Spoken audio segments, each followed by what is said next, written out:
राधे राधे दोस्तों, आज हम इस वीडियो में जानेंगे श्री रामचंद्र जी कौन से दिवस पर पहुँचे थे रावण का अंत कर कर अयोध्या धाम। अगर आप लोगों के मन में होगा कि वह दीपावली के दिन पहुँचे थे तभी सभी लोगों ने अयोध्या धाम में दीप प्रज्वलित किए थे, उसी के पर्व पर दिवाली बनाई जाती है, तो यह बात बिल्कुल गलत है। इस वीडियो को शुरू करने से पहले आप लोगों से रिक्वेस्ट रहेगी आप लोग इस चैनल को सब्सक्राइब करें। क्या है सच्चाई इस वीडियो में जानेंगे। श्री रामचंद्र जी अयोध्या धाम में किस दिवस पर पहुँचे, इसके विषय में बहुत सी चर्चाएं हैं और बहुत से पुराणों में हमें पढ़ने को मिलता है। श्री रामचंद्र जी की सबसे प्रमुख जो पुस्तक है जिसका नाम श्री रामचरितमानस है, उसका तुलसीदास जी ने बहुत ही अच्छे तरीके से वर्णन किया गया है। उसी के संग हम एक झलक रावण वध की कर लेते हैं।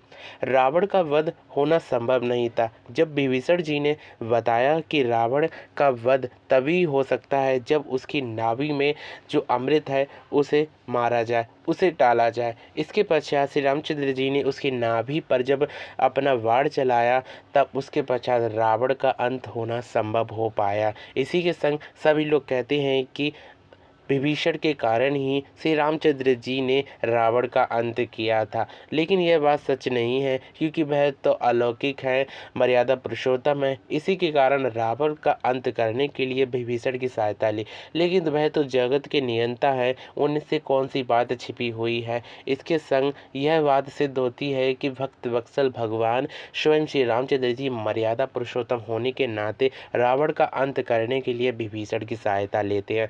रावण का अंत होने के पश्चात विभीषण का राज तिलक श्रीलंका में हो जाने के बाद में श्री रामचंद्र जी अपनी बहुत सी चिंताओं के संग बैठ गए।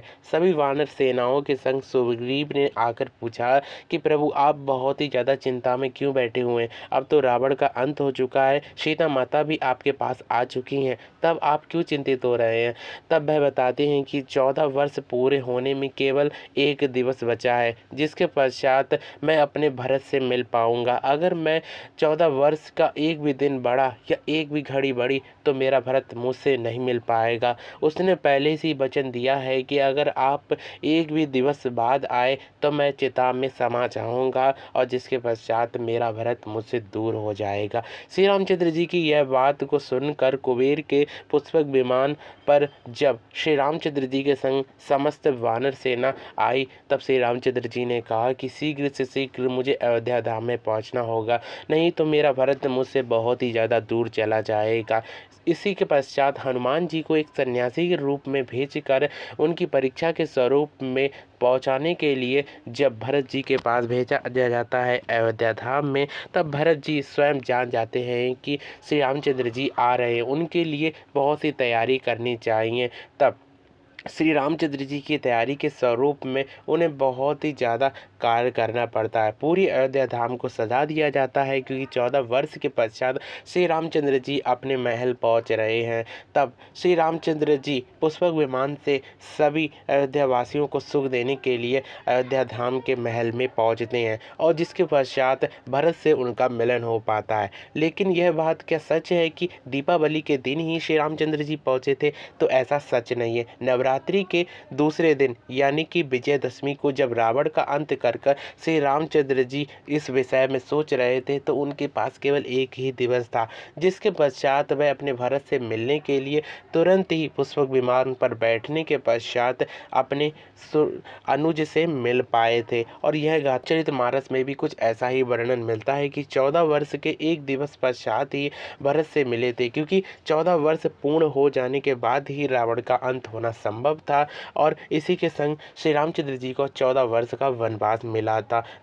दीपावली के दिन तो श्री रामचंद्र जी का राज अभिषेक भी माना जाता है। कुछ लोग ऐसा भी मानते हैं कि दीपावली के दिन स्वयं माँ लक्ष्मी का जन्म उत्सव मनाया जाता है, क्योंकि वह समुद्र मंथन से उसी समय निकली थी। जिस प्रकार से बहुत से ग्रंथों में लक्ष्मी जी के वर्णन के बारे में बहुत ही चर्चाएं की गई हैं और यह बात सत्य है और एकदम प्रमाणित है, क्योंकि हमें यह पुराणों में पढ़ने को मिलती है, तो यह बात बिल्कुल सत्य है। क्योंकि श्री रामचंद्र जी विजयदशमी विजयदशमी के दिन जब रावण का अंत किया था, तब वह तुरंत ही पुष्पक विमान पर बैठकर भाई भरत से मिलने के लिए गए थे, क्योंकि अगर जरा सा भी विलंब करते तो जो भरत थे वह चिता पर वैसे भी बैठ चुके थे, और जिसके पश्चात हनुमान जी ने उन्हें बचाया था। तो इसका मार्ग यह बता सकते हैं कि दीपावली के दिन श्री रामचंद्र जी अयोध्या धाम में नहीं पधारे थे, अपितु विजयदशमी के दिन ही वह अयोध्या धाम में पधार गए थे। तभी तो आज भी विजयदशमी के दिन रावण का अंत किया जाता है और भरत का मिलन बताया जाता है।